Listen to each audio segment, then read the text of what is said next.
process. And then Friday, I have to turn in my light plot. So this Friday, light plot's due. And then all this paperwork we're talking about is due. So I do all of this paperwork for Salome coming up. So everything I'm talking about, I actually do in real life. Okay?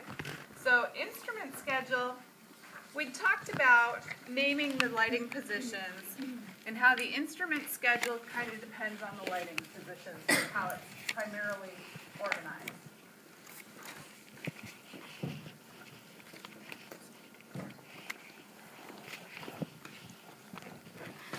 So lighting positions is the number one organizing factor.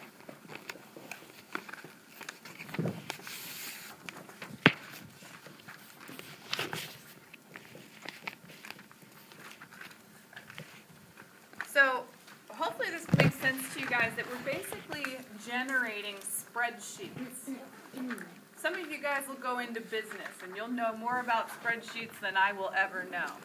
But as a lighting designer, I generate spreadsheets that have to do with organizing the lighting information so that I can tell people quickly and easily what lighting unit I'm talking about and where in the grid they need to do things for me. So we talked about that last time, and then the channel hookup is even more self-explanatory. What do you think the channel hookup is organized primarily by?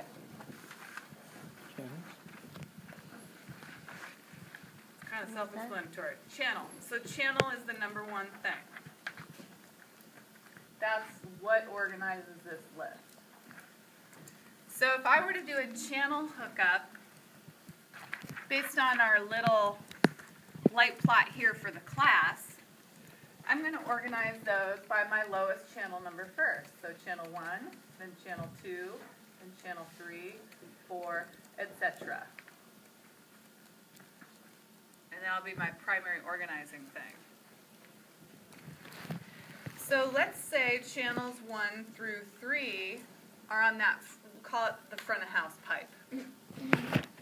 So we're going to say our list is made up of channels. Then we'll say our next is maybe the position that it's at. And again, these other columns can be arbitrary. You guys can reorganize the following columns, but the primary organization is the channel number. So we'll say position and then unit number.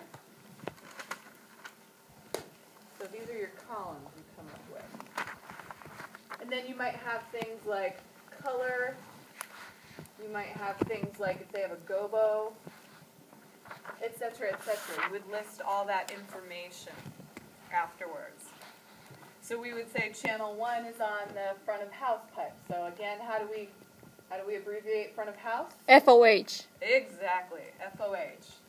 And then we'll say channel number 1, remember we talked about last time, the large number at the bottom of the unit is the channel, right? But the small number in the middle of the unit is the unit number, merely the number of the unit that's on the pipe. Okay? So we'll see that channel 1 is what? Unit number 1? And we were hypothetically making colors last time, but I won't fill those in this time. You guys kind of get the idea, hopefully. So if we were to skip down to channel 4, let's just say, I mean, there's obviously way more pipes in this grid than what we're showing on our classroom plot, but we'll just say that that's our mid pipe or something. So channel 4 would be the mid pipe. Channel 4 is a mid pipe? Mid pipe, like middle of the theater pipe. We're just kind of making up a name right now for an example for you guys so you can kind of understand it. So mid pipe, and then it's unit number what? 1? Does that kind of make sense? So you're basically making a list based off of where lights are on your light plot. And for those of you who don't know, Rose has been talking with me a little bit. She's an amazing artist, but she has to do these huge installations where she goes into different environments. And stuff like this is also helpful to organize huge events, outdoor events, but you have to come up with a way to name and label your positions of your lighting.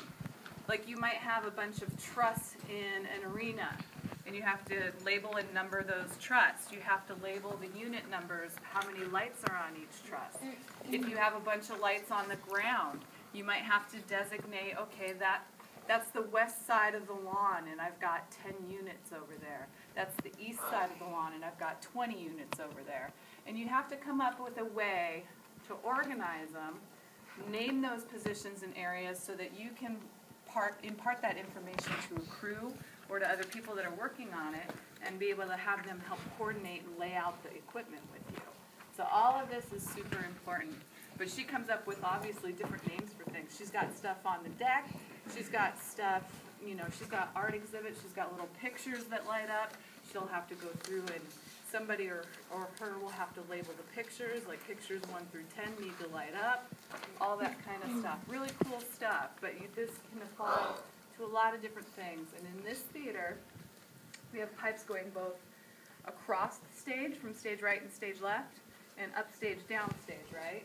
We talked about all those vocab. You guys remember what upstage, downstage is? Yeah. So we would label and number all those pipes so that when Ian does a plot in here, Ian usually does the design in the studio theater, he can basically organize and create a spreadsheet with these, like, you know, dozen upstage, downstage pipes and a dozen cross-stage pipes on it, and it makes sense and is organized for his crew to hang.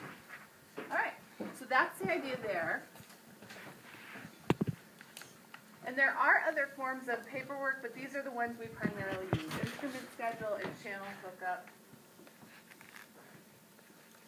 The only other one we might use a little bit, again, channel hookup is organized by channel. The other one would be dimmer hookup. This is even more useful for electricians, especially if I'm doing an outdoor venue with generators and things like that. The dimmer hookup's super useful because you have to know all kinds of things about how much power you're pulling, et cetera, how many lights you have on each dimmer, et cetera. A lot of super technical things. So that, again, same idea, spreadsheet, but the first organizing factor would be dimmer. So we'd have to know what we've plugged these lights into. So the dimmer hookup usually comes a little later in the process. You've already plugged the lights in, you know what dimmers they're hooked into. Okay? So that's the idea there. Let me take a little quick roll before I forget today. Oops, I need a... I have walked out without a normal pencil. I only have the dry erase. Give me 1 second, you guys. We're going to talk a little bit about pictures. Could I have somebody hand these? We're going to use this as an example of a magic sheet. Could I have somebody hand these out? Would you mind doing that? Hand those through class while I grab a pencil.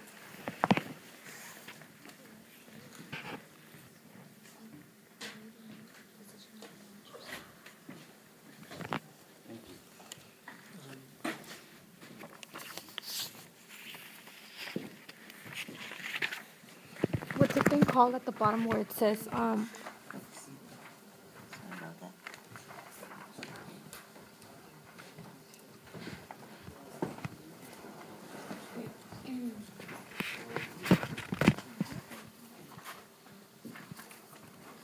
All right.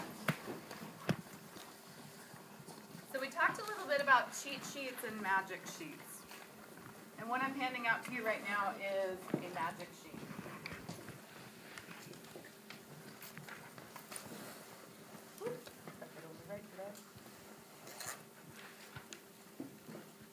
These are mostly for the designer. To be able to quickly tell where my lights are focused.